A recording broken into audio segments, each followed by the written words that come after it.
ये इस तरह से ड्राइवर नज़र आ रहा है, दूसरी तरफ कंडक्टर सीट पे डॉक्टर साहबा बैठी हैं और आगे पुलिस की गाड़ियां खड़ी हुई हैं थोड़े से फासले पे। ये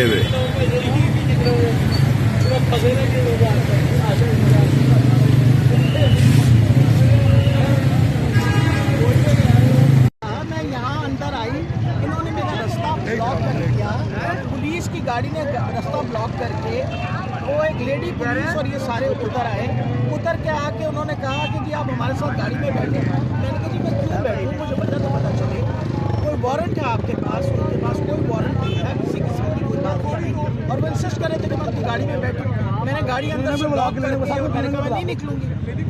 और अब उस दौरानिया में लोग इकट्ठे जिंदाबाद होने शुरू हो गए। आप लोगों को इन्फॉर्म किया, पार्टी को इन्फॉर्म किया।